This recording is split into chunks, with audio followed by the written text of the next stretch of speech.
This conference will now be recorded. अद्य मंगलवासरः अथवा बहुवासरः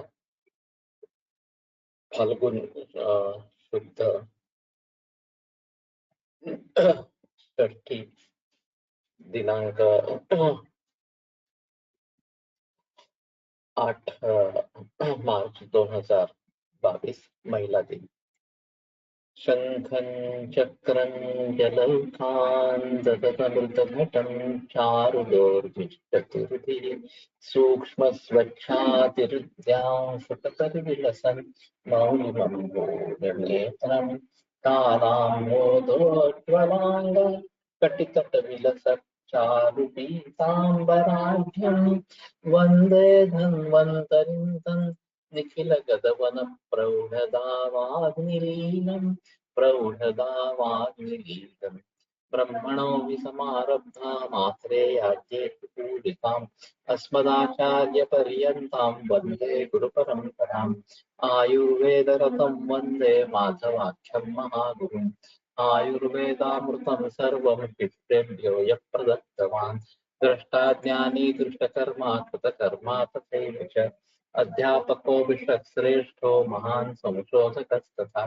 गुणैरेतैः समुदितैः यत्कार्यं प्रतनोति सः समृद्ध्यर्थं हि कार्यस्य वयं नु प्रयतामहे सरस्वत्यै नमो यस्याः प्रसादात् पुण्यकर्मभिः बुद्धिदर्पणसङ्क्रान्तं जगदध्यक्षमीक्षते आत्रेयं प्रथमं वन्दे आयुर्वेदजगद्गुरुम् आयुर्वेदामृतं सर्वं गृहीत्वा हि सुरेश्वरात् अग्निवेशादिकेभ्यो यत्प्रेक्षत्मुनिसत्तमः प्रथमं तन्त्रकर्तारम् अग्निवेशं नमामि।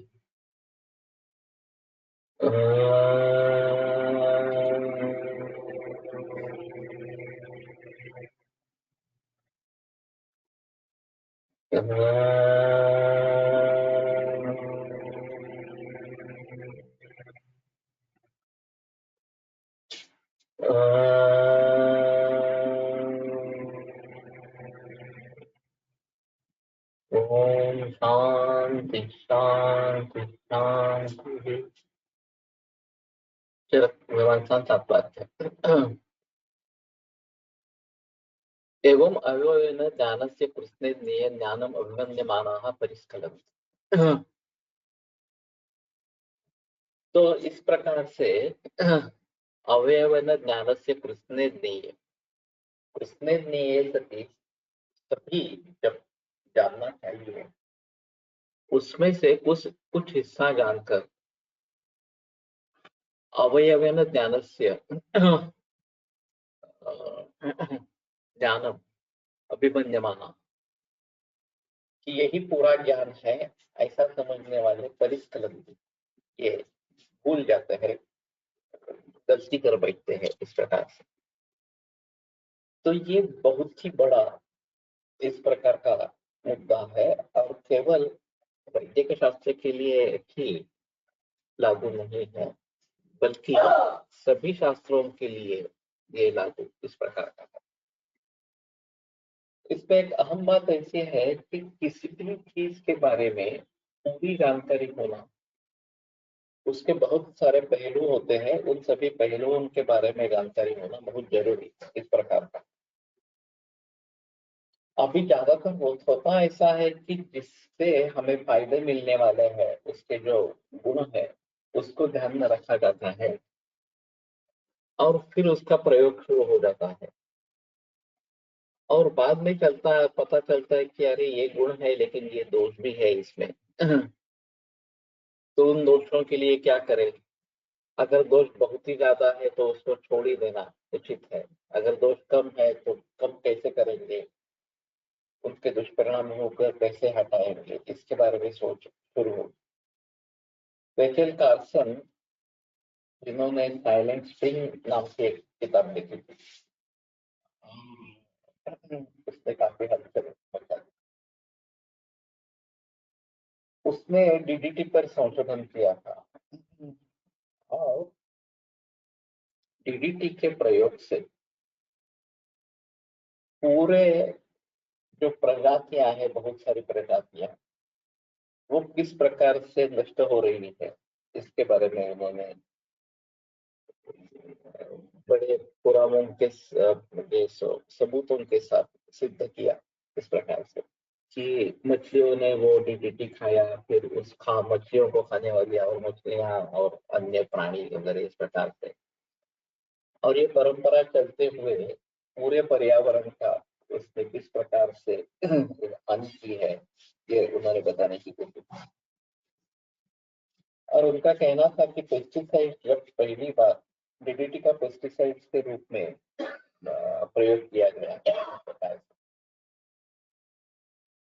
तो जिसके परिणामों के बारे में ज्यादा जानकारी नहीं है, ऐसे चीजों का इस प्रकार के व्यवहार आरंभ करना ये गलत बात है। ऐसा उसका शुरू में कोई किसी ने उसको ध्यान नहीं दिया।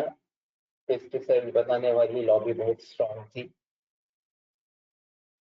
फिर आगे जब उसकी महत्ता लोग समझ गए, तो फिर अमेरिका में काफी कानून लग गए, पाबंदियां आ गई पेस्टिसाइड के यूज पर। भारत जैसे देश में इस प्रकार की कोई पाबंदियां गवर्नमेंट के स्तर पर है, लेकिन कोई मानते नहीं है, किसानों को पता नहीं है, और बहुत हेवी मात्रा में जितना प्रिस्क्राइब डोज है उसका उससे बहुत ज्यादा मात्रा में पेस्टिसाइड्स का प्रयोग किया जाता है। यही स्थिति एलोपैथी के ड्रग्स के बारे में भी हुई है। जैसे ही पेट्रोकेमिकल प्रोडक्ट्स आने लगी, ये नया खोज था, और उसमें से ऑर्गेनिक केमिस्ट्री डेवलप हो गई। तब तक जो केमिस्ट्री थी तो इनऑर्गेनिक केमिस्ट्री थी, जो निसर्ग से बनी थी। इस प्रकार से एस्पिरिन जब प्रचलन में आया, तो केवल ये स्वेद निर्माण करता है, बुखार उतारने में मदद करेगा, एनाल्जेसिक एक्शन है तो अंग दर्द वगैरह इसमें भी काम करेगा। इस प्रकार से एस्पिरिन का प्रचलन हो गया। फिर बाद में पता चला कि अरे इससे लीवरेज होता है, ऐसे ही ज्यादा एस्पिरिन खाएंगे जरूरत में होने पर, तो फिर स्टमक में रक्तस्राव हो सकता है, मेरे मस्तिष्क में रक्तस्राव इस प्रकार का हो सकता है। तो फिर इससे एलोपैथी में तो पित्त बढ़ना है ऐसे कोई कंसेप्ट नहीं है, लेकिन खाली पेट मत खाओ। स्टमक में रक्तस्राव हो सकता है तो खाली पेट मत खाओ, तो कुछ खाना खा के एस्पिरिन लेना है। बाद में पता चला कि ये ब्लड विस्कोसिटी को कम करती है, रक्त पतला कर देती है, तो हार्ट डिसीज में इसका प्रचलन शुरू हुआ। अभी भी चालू है इस प्रकार। लेकिन ये नहीं देखा जाता कि एक्चुअली ब्लड विस्कस है क्या ज्यादा, इस प्रकार से गाढ़ा है क्या, अगर है तो उसका कारण क्या है।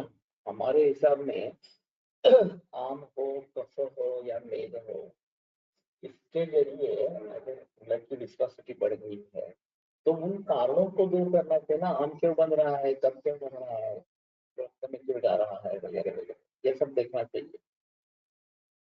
इसको कुछ देखे बगैर, पीटीआईएनआर भी करवाते बगैर एस्पिरिन का प्रयोग शुरू हो जाता है। तो ये सिस्टम भी पूरी गलत तरीके से काम में आ गई है। तो केवल इस ड्रग का ये इफेक्ट है तो उसके लिए वो दे देना है।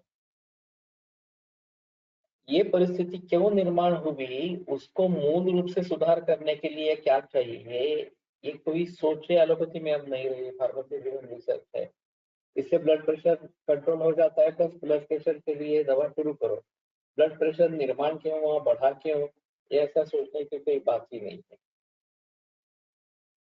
तो किसी भी चीज के बारे में अगर मूल रूप से सोचना है तो सर्वांगीण दृष्टिकोण होना बहुत जरूरी है। कृष्ण ज्ञेय जो है, सभी की सभी बातें हमें जाननी चाहिए।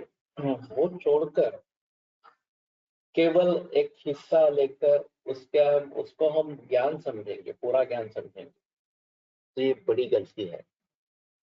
और ये बड़ी गलती अभी सभी क्षेत्र में हो रही है। अब थोड़ा थोड़ा इसके ऊपर लोग उतर आते आए हैं, लेकिन हमारी युक्ति प्रमाण का महत्व कितना है ये इससे अधोरेखित हो जाता है कि युक्ति प्रमाण में बहुकारण योगजन्य भाव इस प्रकार के हैं।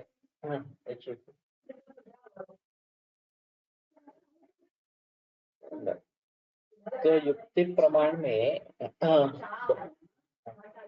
बहु कारण योगजन्य भाव होते हैं, तो अनेक कारणों का, अनेक भावों का विचार करके विशिष्ट कार्य कैसे निर्माण हुआ है ये देखना चाहिए।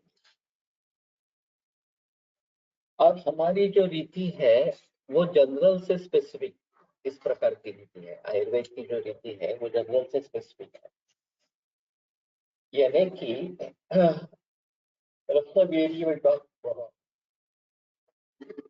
चार बताए गए। सबसे कॉमन है रस। तो हर द्रव्य का जिस प्रकार का रस है उसके अनुसार उसका दोषों पर परिणाम, उसका अन्य धातु वगैरह के ऊपर परिणाम निश्चित हो जाएगा। फिर उसमें वीर्य किस प्रकार का है,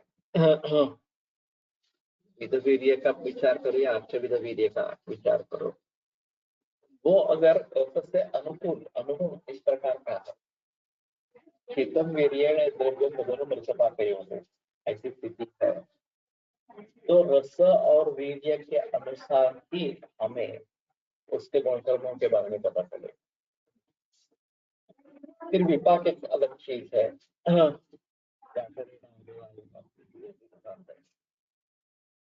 रसानां परिणामांते स विपाक इति स्मृतः। तो वो भी रस से अनुगुण है, तो हमें रस के द्वारा ही सभी बातों का पता चलेगा। तो रस का अनुगुण वीर्य है, रस का अनुगुण विपाक है, तो रस समझने से बाकी बातें समझ में आ जाए। और प्रभाव इससे अलग चीज है। रसादि साम्य कर्म विशिष्ट प्रभाव है। दो द्रव्य है, दोनों में रसादि समान है, फिर भी एक विशिष्ट कार्य कोई द्रव्य करता है, तो वो प्रभाव से होता है। इस प्रकार से पता है। तो जनरल टू स्पेसिफिक इस प्रकार का हमारा प्रयास है। एलोपैथी में डायरेक्ट स्पेसिफिक पर उतर आए। एस्पिरिन के ये कार्य है, तो एस्पिरिन देना। इन जनरल पांचभौतिक वर्गीकरण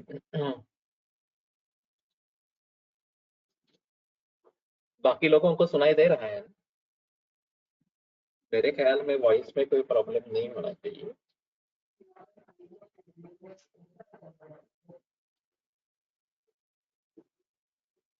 तो डायरेक्ट स्पेसिफिक पर उतर आए हैं। ओके, तो मुझे ऐसा लगता है कि पूरे सृष्टि का पहले पांचभौतिक दृष्टि से विचार करना, चाहे आप रसवी विपाक की बात कहो या ये पार्थिव है, आपके है, इस प्रकार से करो। मॉडर्न मेडिसिन में उसको किस प्रकार से विचार करना है वो सोचने दो। और फिर उसमें स्पेसिफिक इस कैटेगरी में इसके क्या गुणधर्म है, इसके क्या गुणधर्म है, इसके बारे में सोचो तो वो बेहतर इस प्रकार का रहेगा। तो इन्होंने क्या किया कि रस वीर्य और विपाक ये अगर एक दूसरे के लिए अनुकूल है, मधुर मधुर शीत, अम्ल अम्ल उष्ण और कटु तिक्त कषाय, कटु और उष्ण इस प्रकार से, तो एक अलग चीज इस प्रकार की रहेगी। लेकिन या कटु कटु उष्ण इस प्रकार की है तो अलग चीज रहेगी, तो केवल रस से ही पता चल जाएगा। अब विपाक कुछ अलग हो रहा है। ठीक है कि कटु रस है लेकिन विपाक मधुर है, इस प्रकार से, तो उसमें परिवर्तन आएगा थोड़ा सा कि उसके गुणधर्मों के बारे में कैसे सोचना है, ये अलग सोचेंगे। और विचित्र प्रत्यारब्ध द्रव्य होते हैं जिनमें महाभौतिक संगठन रसारंभ का अलग और द्रव्यारंभ का अलग इस प्रकार के हैं, ऐसा टीकाकार का कहना है। तो विचित्र प्रत्यारब्ध इससे ये बात साबित होती है कि विचित्र प्रत्यय कारण जो है प्रत्यय जो है वो विचित्र इस प्रकार के है। तो द्रव्यारंभ का महाभूत और रसारंभ का महाभूत अगर अलग अलग है तो ये विचित्र प्रत्यारब्ध इस प्रकार का हो जाता है। तिल का उदाहरण दिया गया है। और तिल वातशामक है लेकिन कपपित्त बढ़ाने वाला इस प्रकार का है। तो ये अलग विचित्र प्रत्यारब्ध एक अलग कैटेगरी और प्रभाव एक अलग कैटेगरी होगी। अमृता हो, हरितकी हो, अमल की हो, इनमें रस है, फिर भी ये रस दोष वर्धन नहीं करेंगे। जो बड़े हुए दोष है उनको शमन करेंगे। घटचित्त का शायद बात पातपूर्ण कथम शिवा, तो प्रभाव दोष अंतरित्व इस प्रकार के वहां पे कारण दिया गया है। तो सृष्टि को किस प्रकार से हमें समझ लेना चाहिए, ये एक अलग चीज है। और फिर भी इसके आधिदैविक आध्यात्मिक ये भी एस्पेक्ट है जो मॉडर्न साइंस में कभी भी दिखाई नहीं देती। सप्तम धी स्मृति मेधाग्नि बलाई शुक्रचक्षुषाम, धी स्मृति मेधा इनको बढ़ाने वाला जी है। तो ये तो एब्स्ट्रैक्ट भाव है। घी का उन एब्स्ट्रैक्ट भावों से कैसे इस प्रकार का संबंध है। और फिर ये कल्याण करने वाली है, शिवा है, इस प्रकार के जो निर्देश बताए गए, ये आध्यात्मिक लेवल पर कुछ काम उसका हो रहा है, ऐसा है। तो कहने का तात्पर्य ऐसा है कि समूचे ढंग से सर्वांगीण दृष्टिकोण से वस्तु का ज्ञान होना ये महत्वपूर्ण है। अगर हमें ज्ञानावय को लेकर ज्ञान हुआ है और उसी को हम संपूर्ण ज्ञान समझ रहे हैं तो ये बड़ी भूल है। और ये भूल अभी के सभी शास्त्रों में है। उसका जो अदर पर्सपेक्टिव इस प्रकार का है वो पर्सपेक्टिव सामने ही नहीं आता। ये एक अलग मुद्दा इस प्रकार का रहेगा और इसलिए अधूरापन हो जाता है। अगर हम पूरे को समझने की कोशिश करते हैं तो डिफिकल्ट होता है क्योंकि हम उस दृष्टि से कभी देखते नहीं है। तो कृष्ण ज्ञान होना जरूरी होगा, उसी चीज को अलग अलग ढंग से देखना जरूरी होगा। और एक कार्य के लिए अनेक कारण हो सकते हैं, उन सभी कारणों को ध्यान में लेना बहुत जरूरी है। तभी हमारा निदान परफेक्ट होगा, तभी हमारी चिकित्सा परफेक्ट होगी और हम ये चिकित्सा पाएंगे।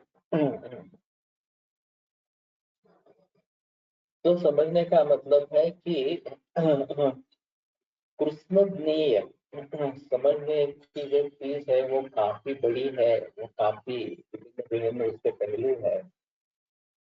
उन सभी पहलुओं को ध्यान में रखते हुए उसका अध्ययन होना है और फिर उसके बारे में जो भी कुछ करना है उसके बारे में सोचना है। तो मैं समझता हूँ कि एवं अयोयन ज्ञानस्य कृष्ण ज्ञेय ज्ञानम अभिमन्यमाना परिष्कलन, उसी को ज्ञान ऐसा समझने वाले भूल करते हैं, गलती करते हैं। मेरी बहस हुई थी एक एलोपैथी के डॉक्टर के साथ, एक्चुअली अच्युत जोशी मामा जोशी का लड़का है। तो उसका कहना था कि ये जो इंफेक्शियस डिसीजेस है उसमें ये ऑर्गेनिज्म ही कारण है।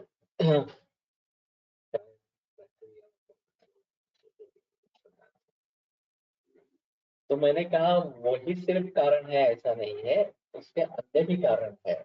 इम्यूनिटी का कम होना ये भी एक उसका कारण है इन्फेक्शियस डिसीज होने के। लेकिन फिर भी उसका कहना था कि ये बात सच होगी भी, फिर भी इम्यूनिटी कम है लेकिन ये इन्फेक्शन नहीं होगा, उस बैक्टीरिया से या वायरस से संपर्क नहीं होगा तो भी डिसीज नहीं होगा। डिसीज होगा तो निश्चित रूप से इसका संपर्क हुआ है, इसीलिए ये डिसीज हुआ। चाहे बैक्टीरिया को लेकर ट्यूबरकुलोसिस की बात करें या अन्य इन्फेक्शन की बात करें, वायरस को लेकर की बात करें,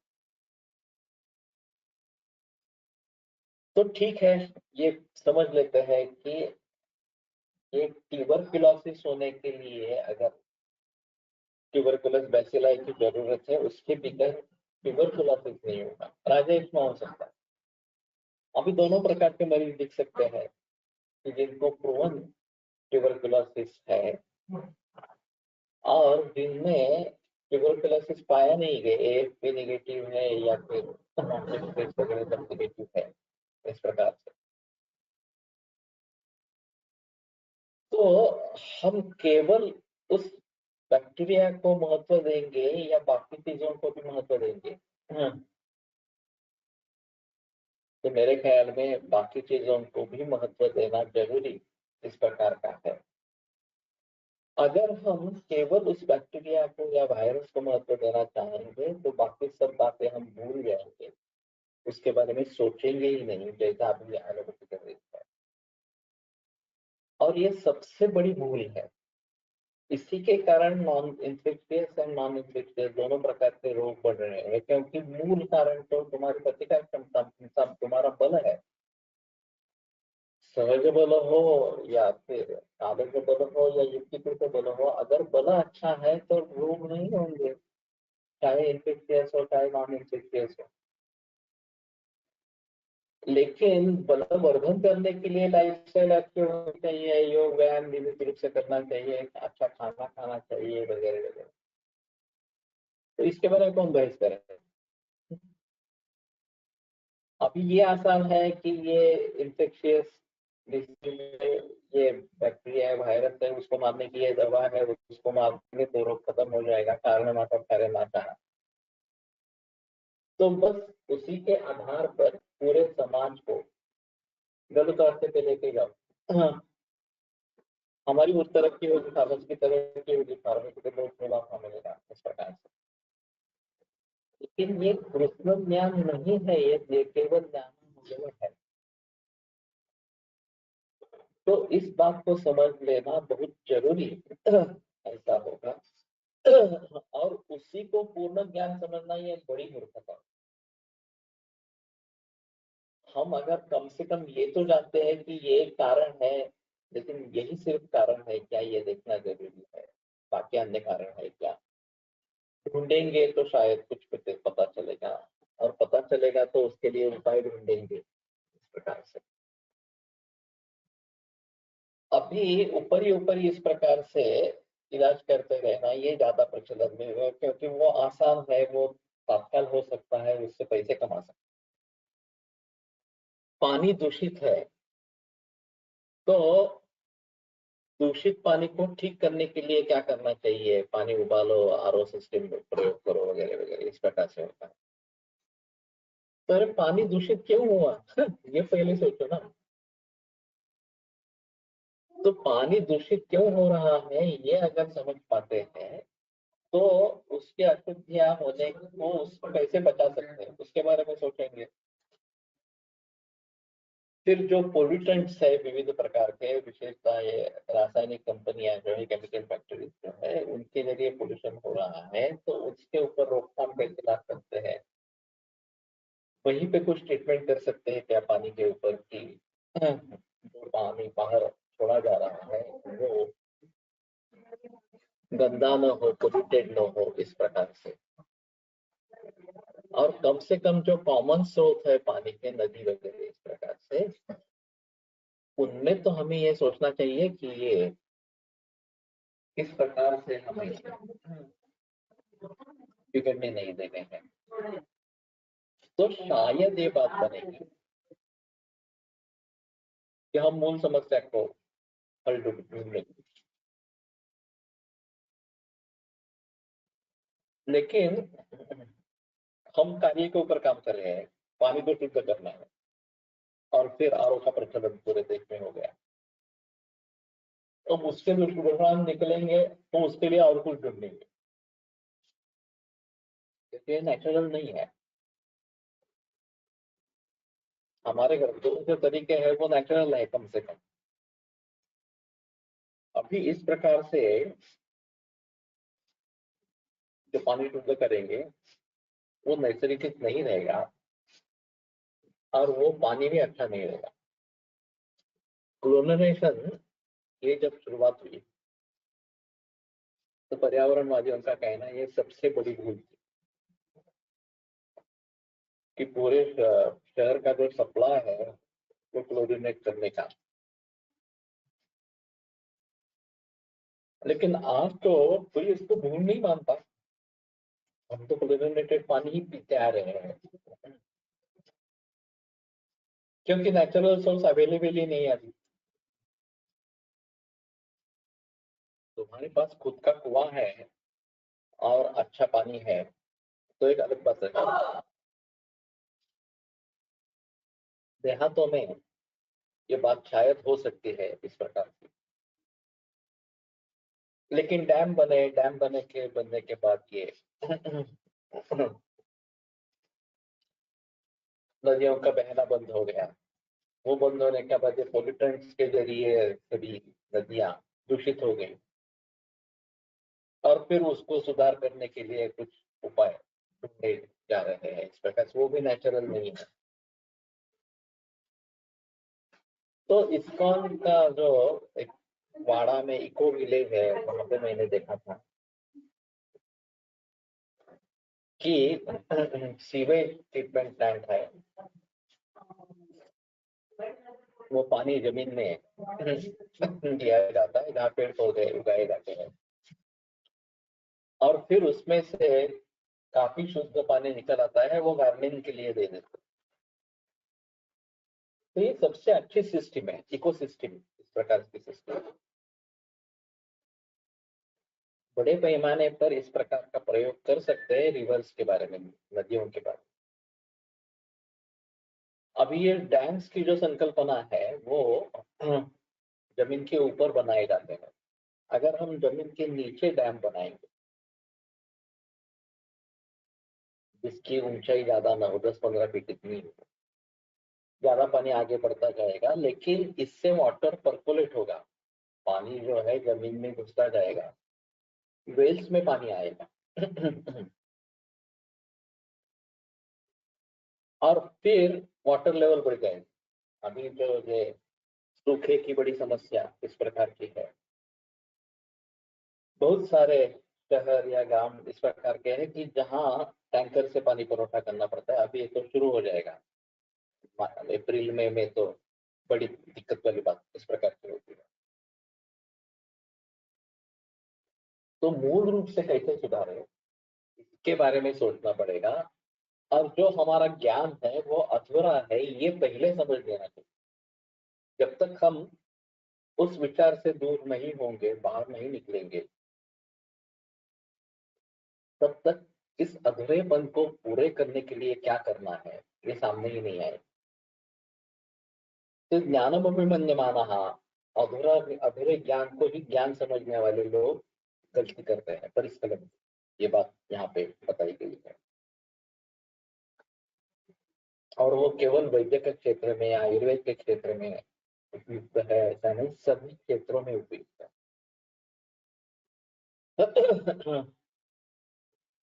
एक बात ऐसी हो सकती है कि संस्कृत में काफी सुभाषित है, इसमें कोई संदेह नहीं है। केवल सुभाषित इस प्रकार के भी है, और विभिन्न शास्त्रों में विभिन्न जगह पर इस प्रकार के सुभाषित है। तो वो लोगों के अगर सामने लाएंगे ऐसी ऐसी चीज है और इसका एप्लीकेशन ऐसा ऐसा इस प्रकार का है,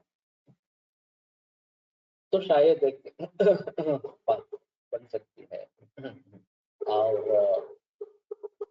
लोगों तक अच्छी जानकारी पहुंच सकती है जो आज के जमाने में उपयुक्त है। तो अभी मैं सोच रहा था कि नई सीरीज ऑडियो की क्या शुरू करूं। अभी मुझे थोड़ा नया विषय मिल गया है कि आयुर्वेद के सुभाषित को उठाओ और चाहे वैद्यक से जुड़े हो या आम जनता के लिए उपयुक्त हो, जैसे कि ये सुभाषित है,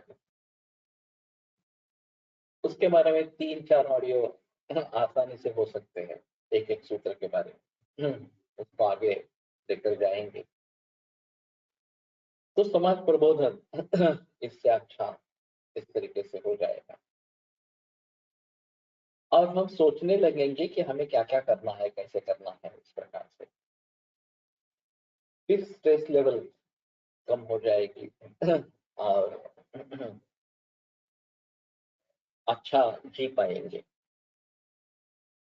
तो मैं थोड़ा सोचता हूँ इसके बारे में कि आयुर्वेद सुभाषित इस प्रकार से अगर ऑडियो शुरू करूँ। मैं अभी रुक गया हूँ, क्या करना है इसी के बारे में सोच रहा हूँ। तो ये एक बात हो सकती है कि आयुर्वेद सुभाषित इस प्रकार की बात हो सकती है और एक एक सूत्र को लेकर जितने उसके लिए ऑडियो चाहिए 5-5 मिनट के, 3-4-5 जितने भी चाहिए उसको लेकर पढ़ सकते हैं और ये समाज के लिए अच्छा इस प्रकार होगा। विदित वेदित अभ्यास्तु विषयः सर्वं सर्वथा यथा संभवं परीक्ष्य अद्य वस्तुतः न क्वचित् विप्रतिपद्यन्ते।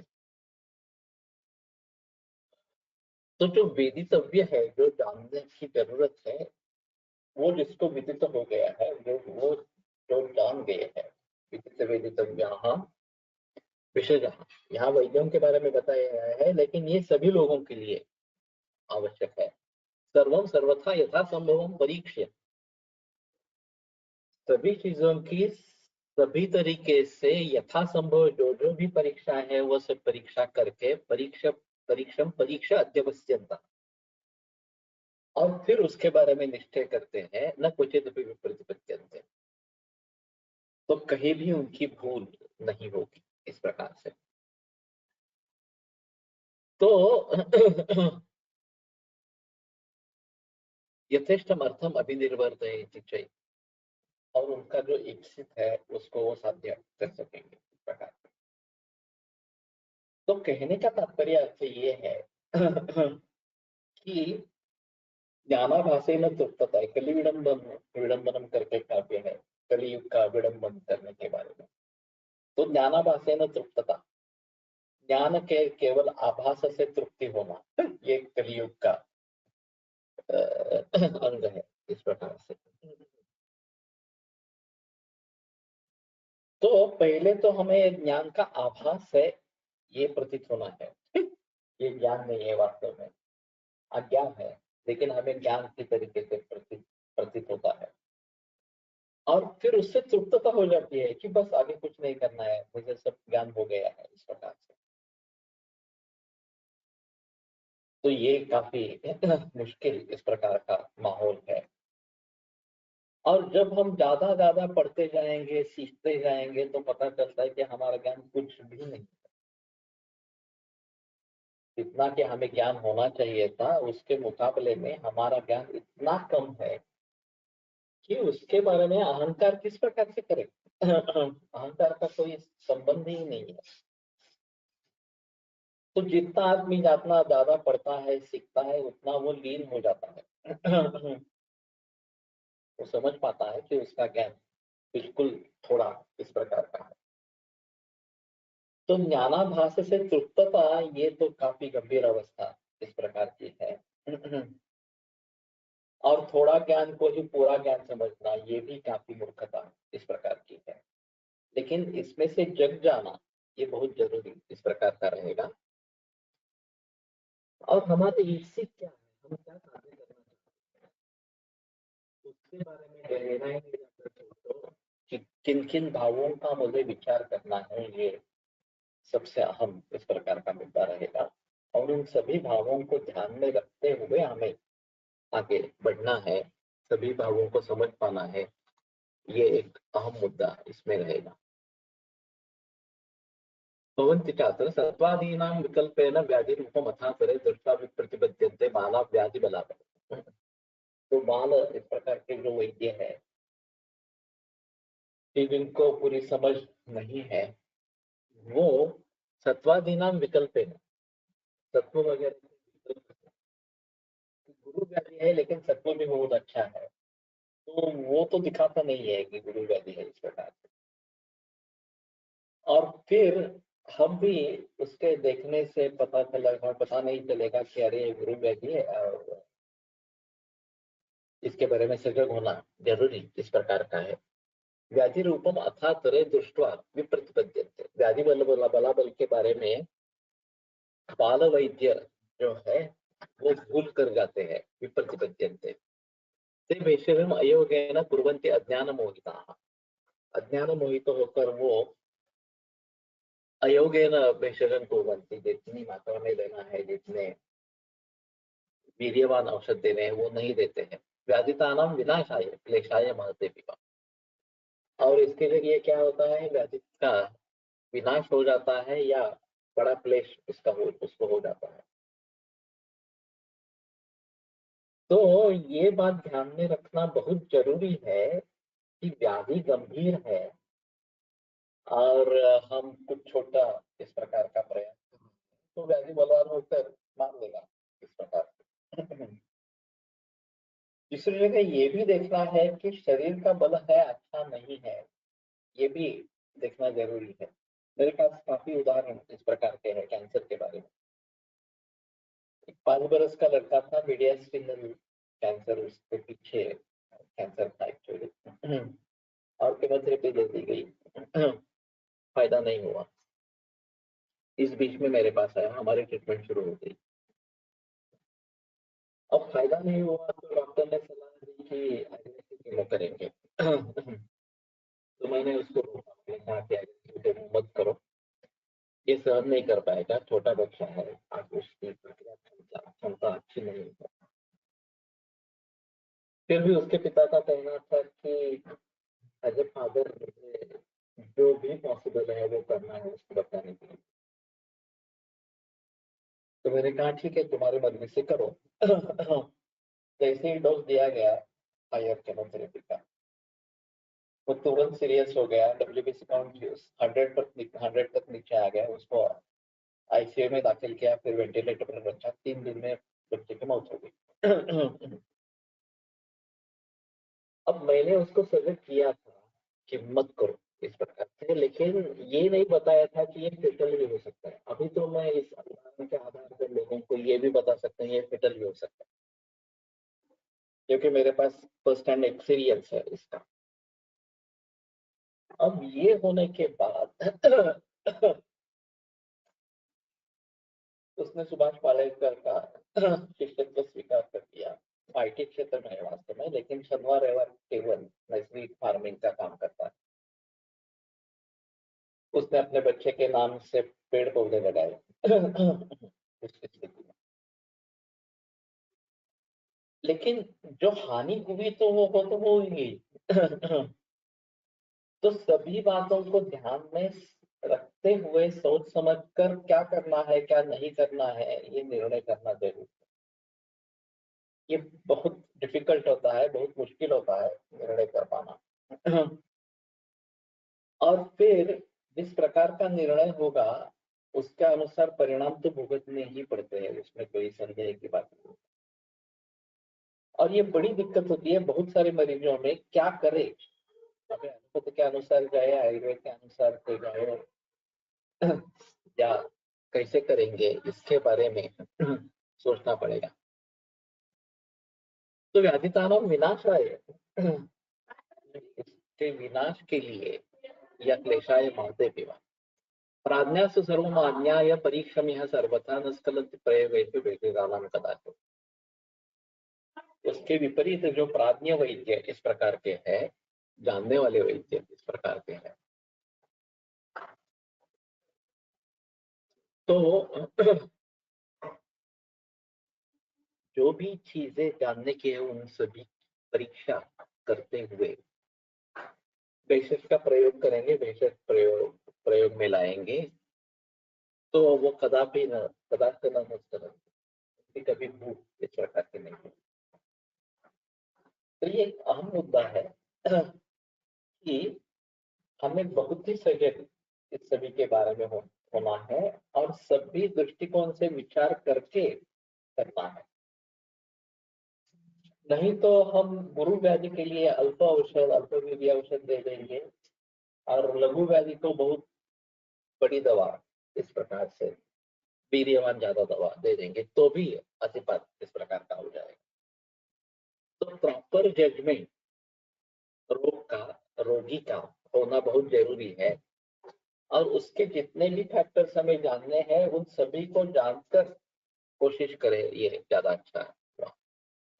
इति व्याधित रूपाधिकारे व्याधित रूप संख्याग्र संभव व्याधित रूप हेतु प्रतिबिंबित कारणम सापवादम संप्रति पत्ति कारणम चारपवादम निशम्य भगवंतम आत्रेयम अग्निवेशात परम सर्व क्रिमीणां पुरुष संशयाणां समुत्थान स्थान संस्थान वर्ण नाम प्रभाव चिकित्सित विशेषान पप्रच्छ उपसंगरीय पादव। अब ये बड़ी अजीब चीज है चरक संहिता की। तो इस प्रकार से व्याधित रूपाधिकार ये सब चल रहा है, ये दोष नाम विमान विशेषण मानव जिससे ज्ञात हो जाता है, इस प्रकार का विमान स्थान चल रहा है। तो व्याधित रूप अधिकार व्याधित रूप संख्याग्र संभव, तो व्याधित रूप जो है उसकी संख्या प्रमाण संभव कितनी हो सकती है, ये व्याधित रूप हेतु प्रतिपत्तो कारण और व्याधित रूप जो हेतु विप्रतिपत्ति कारणों के बारे में समझना नहीं पाना, उसका कारण क्या है, सापवाद, उसके अपवाद क्या है, सम प्रतिपत्ति कारणम च अनुपवादम निशम्य। और उसमें क्या एक्चुअली करना है, कृष्ण न्याय के बारे में सोचना है। तो ये सभी सुनने के बाद भगवंतम आत्रेयम अग्निवेशा अतः परम, तो भगवान आत्रेय को अग्निवेश ने उपसंगरीय पादव पांव पकड़कर क्या पूछा, पुरुष सर्वक्रमेणाम पुरुष संशयणाम, पुरुष संशय जो भी कृमि है उनके समुत्थान स्थान संस्थान वर्ण नाम प्रभाव और चिकित्सित विषय जो है वो क्या है, ये उसने पूछ लिया। अब इन दोनों का क्या संबंध है, और मान भी लेते हैं कि जब ये हुआ अत्रेय ने व्याधित रूप इस प्रकार के बताया और अग्निवेश ने उस समय कुछ आशंका उनको पूछी कि कृमि के बारे में, लेकिन ग्रंथ लिखते समय भी कृमि को निदान स्थान चिकित्सा स्थान में डालने के बजाय विमान स्थान में डाल दिया। तो इसका कुछ ना कुछ संबंध है जो अभी ध्यान में नहीं आ रहा उस प्रकार से। और कुछ लोग ऐसा मानते हैं कि कृमि एक अलग रूप से रोगों का कारण है। जैसे निज विकार जो है वो दोषों के वैषम्य से निर्माण होते हैं, उसी प्रकार कृमि भी दोष वैषम्य के द्वारा या सीधा विकार निर्माण करते हैं। इस प्रकार ये जो माधव निदान मधुकोश टीका में अतिसार के निदान में कृमि निर्णांच कृमि दोष का बहुत ही अधिकार इस प्रकार का सूत्र है। तो सौषम्यापाम धातुरग्निम प्रवृद्धा चक्रम निश्रो आयनाद अधप्राणिम वगैरह इस प्रकार की संप्राप्ति है, और पानी ज्यादा पीना वगैरह वगैरह, जलाभिरमण वगैरह वगैरह इस प्रकार के बहुत सारे कारण बताए गए हैं। तो कृमि दोषता ये भी एक कारण बताया गया। और वहां माधव निदान मधुकोश टीका में कृमय भी रोग कारण, कृमि भी रोग का कारण इस प्रकार का बताया गया। अब बापू नानक जैसे वैद्य उन्होंने मुझे एक दिन बताया कि कृमि से इस प्रकार से रोग निर्माण होते हैं, वो उस जमाने में मालूम था। और ये एक अलग रास्ता है दोष दुष्ट के अलावा इस प्रकार से। और फिर ये बैक्टीरिया, फंगाई, ये वायरस वगैरह सभी जो है वो कृमि है, सूक्ष्म दर्शना, सूक्ष्म होने के कारण दिखाई नहीं देते इस प्रकार से। और वो सीधा व्याधि का कारण है, ऐसा उन्होंने बताया। अब बापू नानक जैसे वैद्य की इस प्रकार की सोच अगर होती है तो बाकी वैद्यों के बारे में क्या करें। पुनः ये कृष्ण ने ये ज्ञानावयवेन संतुष्ट था, इसी प्रकार का हो कि जो सभी चीजें हमें जाननी चाहिए उन सभी चीजों को हम समझ नहीं रहे हैं, और उसकी आपूर्ति नहीं हो रही है क्योंकि हमें मालूम ही नहीं है इसके अलावा और कुछ है इस प्रकार।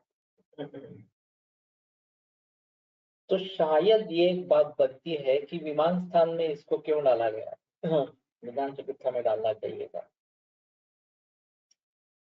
और यहीं पे चिकित्सा भी बताई दी उसकी, विमान स्थान 7वें अध्याय में उसकी चिकित्सा बताई गई।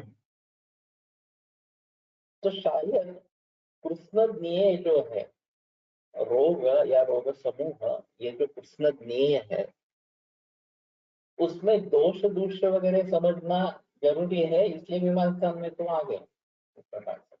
रस से शुरुआत की कि रस 6 है, दोष 3 है, फिर इन्फेक्शन को कृमि से रिलेट कर सकते हैं क्या? बापू दानल ने तो वही तो किया था, वही मैं बता रहा हूँ। लेकिन अगर ऐसा सोचेंगे तो कृमि चिकित्सा सभी इंफेक्शियस डिसीजेस में देनी पड़ेगी, चाहे आपका बैक्टीरिया हो, वायरस हो या कोई हो, सभी में कृमि चिकित्सा करनी है, ऐसा होना है। अपकर्षण मेवादो कृमिणाम भेषजम स्रोतो ततो विघाता प्रकृते निदानस्य च वर्जनम, ये जो कृमि चिकित्सा का सूत्र है वो सभी जगह अप्लाई होना चाहिए, नहीं होता है। हमारे हिसाब में जो भी रोग है अगर इससे अतिसार हुआ है तो हमें अतिसार की चिकित्सा करनी है, कृमि से अतिसार हुआ है तो कृमि चिकित्सा करनी चाहिए, कि इसमें मूल रोग की चिकित्सा हो गई तो उसका जो उपद्रव है वो शांत हो जाएगा। लेकिन ये एकांकी दृष्टिकोण इस प्रकार का होगा, लेकिन विमान स्थान में डाला गया है तो एक महत्वपूर्ण मुद्दा है कि कृमि का इस प्रकार के दोष दृश्य के विमान के बारे में कुछ पता होना चाहिए, व्याधि के रूप के बारे में कुछ पता होना चाहिए, और फिर उसको भली भांति समझेंगे तो सभी रोगों की चिकित्सा ठीक ढंग से कर पाएंगे। कृमि के बारे में बहुत ऐसे उदाहरण है, बहुत सारे केसेस है। अभी परसों ही मैंने एक नाड़ी परीक्षा की और मैंने कृमि का एहसास किया, तो मैंने बताया कि तुम्हें कृमि थे क्या पहले, तो बहुत बचपन में बहुत सारे कृमि थे, अभी तो उनकी उम्र 60 वगैरह इस प्रकार। तो मैंने जो दवा लिख के दी वो आरोग्य कषाय लिख के दिया, कृमि को ध्यान में रखते हुए इस प्रकार। तो कहने का तात्पर्य अर्थ ये है कि कृमि सेपरेटली या दोष वैषम्य के द्वारा रोग का कारण हो सकता है।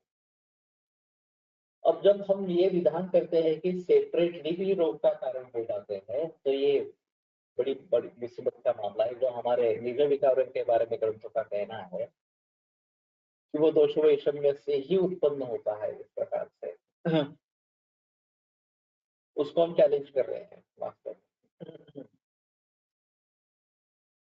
और अभी इंफेक्शियस डिसीजेस के बारे में एलोपैथी की जो थ्योरी है उसमें इस प्रकार के इंफेक्शन को काफी महत्व दिया गया है, और खास करके जब एंटीबायोटिक्स आ गई तो इंफेक्शियस डिसीजेस को जीतने का एक मार्ग एंटीबायोटिक्स का प्रयोग करना, ऐसा ही हुआ।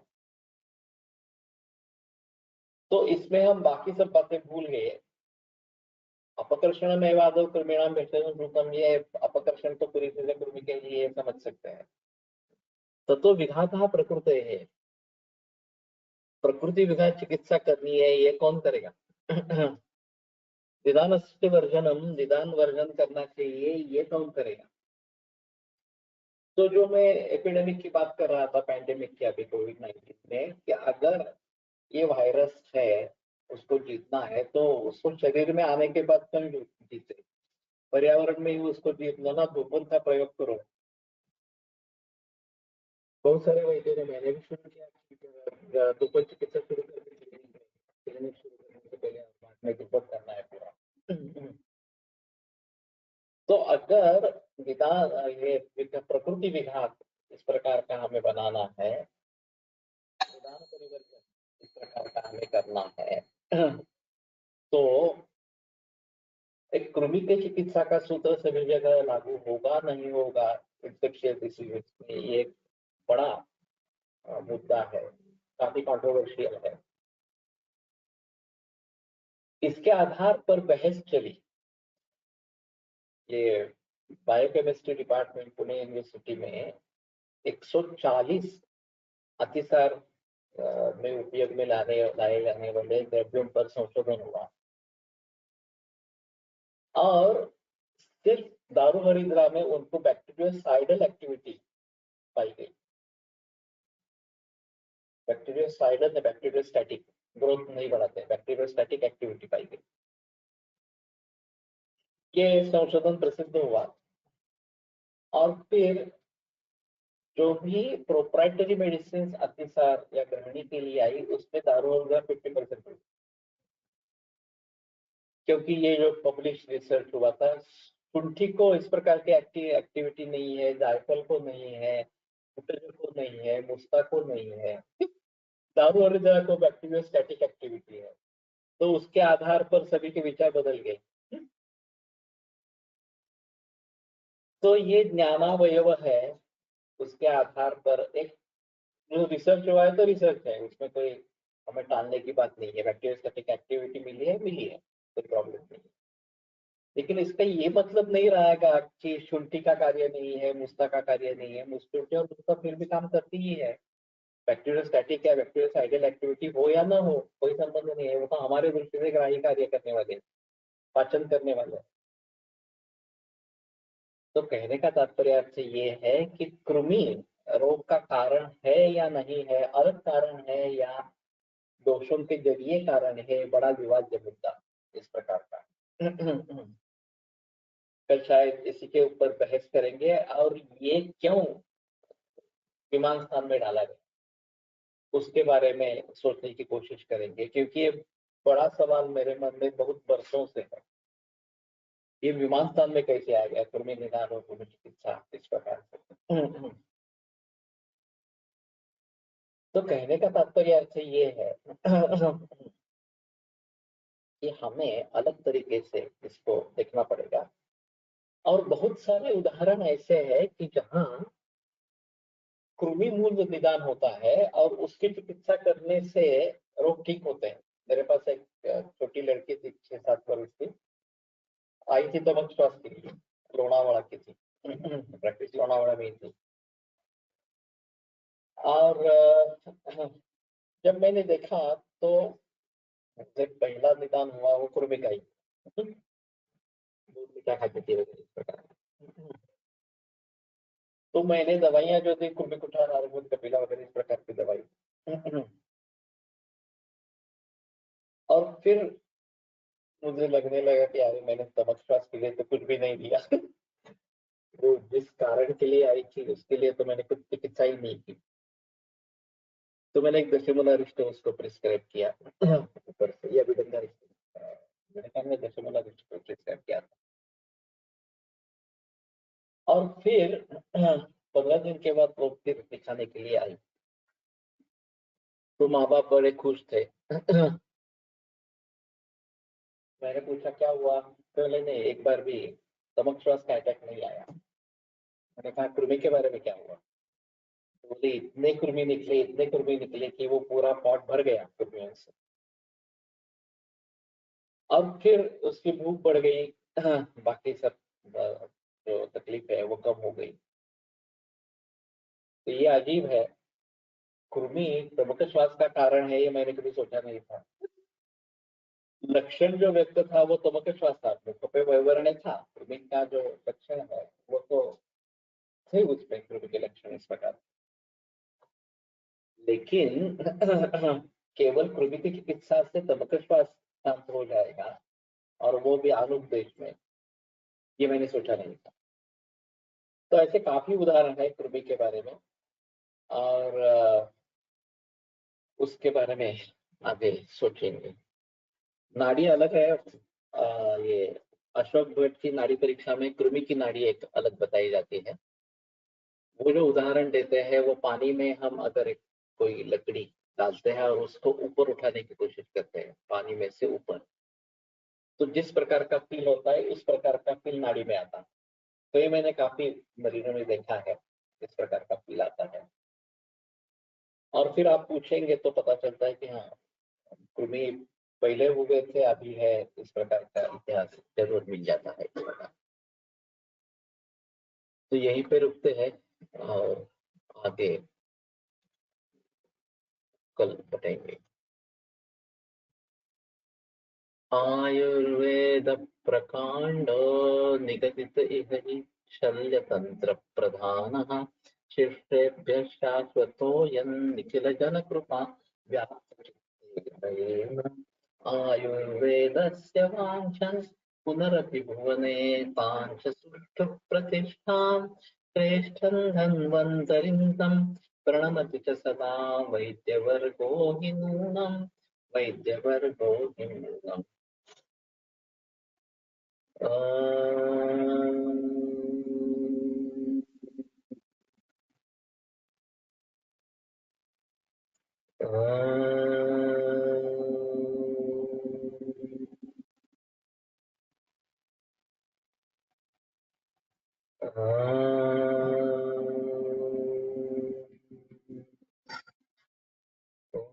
शांति शांति शांति। कृमि मुग्ध भी है, मैं मेरे प्रचलन में कृमि कुठार है, लेकिन दोनों के काम चल सकता है। ठीक है, कल इसके बारे में ज्यादा बहस करेंगे। तमक श्वास का कारण कृमि है या नहीं है, अलग बात इस प्रकार की होगी। साक्षात या परंपरा या कारण होते हैं, तो उनके बारे में थोड़ा सोचना इस प्रकार का पड़ेगा। कल का लेक्चर तो होगा गुरुवार, मैं पुणे में नहीं हूँ और कोई गुंजाइश नहीं है लेक्चर लेने की, तो गुरुवार लेक्चर नहीं होगा, फिर शुक्रवार से होगा। तो कल और फिर शुक्रवार।